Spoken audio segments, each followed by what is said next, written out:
let's move forward with our saline features of constitution. तो saline features की हम बात करेंगे कि सबसे पहली बात की lengthiest written constitution है, ठीक है। हमारा ही constitution एक इंडिया का ऐसा है जो सबसे ज़्यादा lengthy है।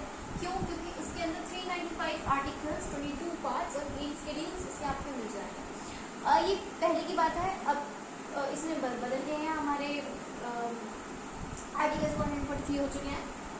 अब इसमें हम लेंगे सोर्सेज भी हैं। अब सोर्सेज की बात करें कि हमने कॉन्स्टिट्यूशन को ड्राफ्ट कैसे किया है, तो ड्राफ्ट की बात करें तो इसके अंदर हमने कई जगहों से हमने चीज़ें ली है। जैसे यूएस से हमने क्या लिया है, ड्यू प्रोसेस लिया है, ठीक है। जापान से हमने क्या लिया है, प्रोसीजर एस्टैब्लिश बाय लॉ।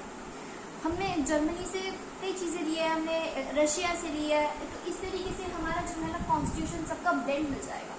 हमने रशिया से लिया है, जर्मनी से लिया है, जापान से लिया है, साउथ अफ्रीका से भी हमने बहुत सारा ले लिया। और हमने ब्रिटिश से क्या ले रखा है, parliamentary form of government.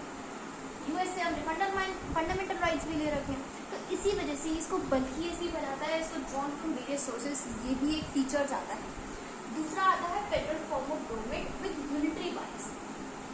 Federal form of government में क्या है, फेडरलिज्म मतलब कि पावर दो पार्ट्स में डिवाइडेड है। तो पावर दो पार्ट्स में डिवाइडेड है। तो कैसे डिवाइडेड है, एक है सेंटर और एक है स्टेट। तो जो सेंटर है, सेंटर यहाँ पे सेंटर एंड स्टेट की बात division of powers but allows for unitary control during emergency, ठीक है।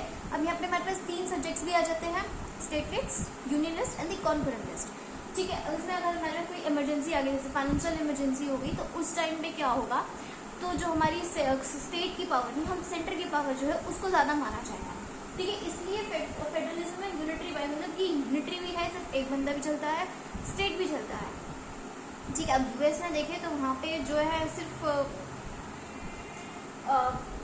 सेंटर के पास पावर है। यहाँ इंडिया में सेंटर के पास भी पावर है, स्टेट के पास भी पावर है, लेकिन सेंटर के पास पावर तब आती है ड्यूरिंग दी इमरजेंसीज होंगी। कुछ इमरजेंसी हो गई तो सिर्फ क्या होगा कि सेंटर ने जो भी लॉज बनाया है सिर्फ वो ही चलेगा, स्टेट का यहाँ पर मतलब नहीं, ठीक है।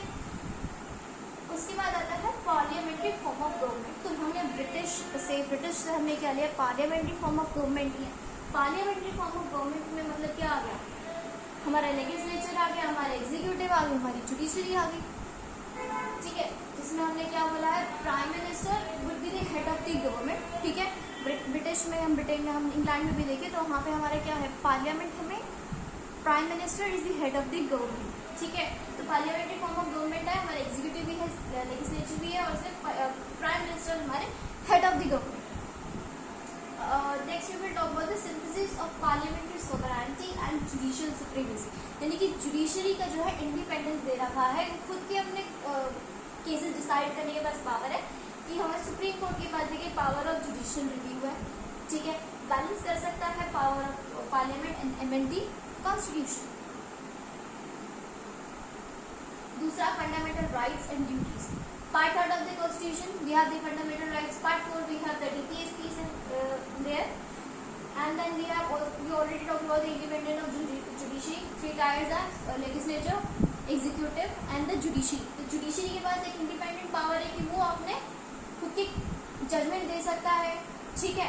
इंडिपेंडेंस है कि वो एग्जीक्यूटिव से अलग है, एग्जीक्यूटिव को इसको कोई पावर नहीं देता, वो खुद के अपना इंडिपेंडेंट काम करता है, खुद के स्टेट देता है, और जो भी उनके डिसीजंस होते हैं वो नेचर बाइंडिंग होते हैं, ठीक है।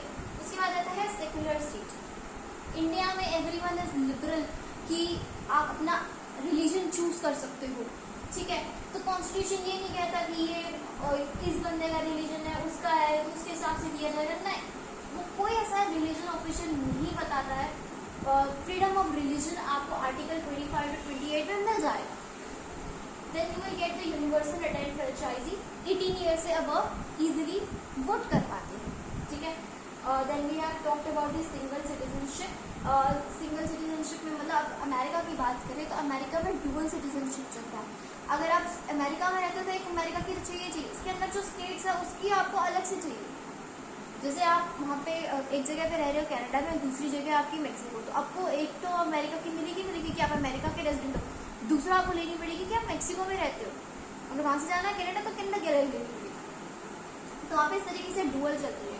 इंडिया में क्या है, आप कहीं भी रह रहे हो, अगर मान लो इन केस आप मध्य प्रदेश में रह रहे हो, मध्य प्रदेश से आगे चले गए किसी और स्टेट में, राजस्थान में चले गए,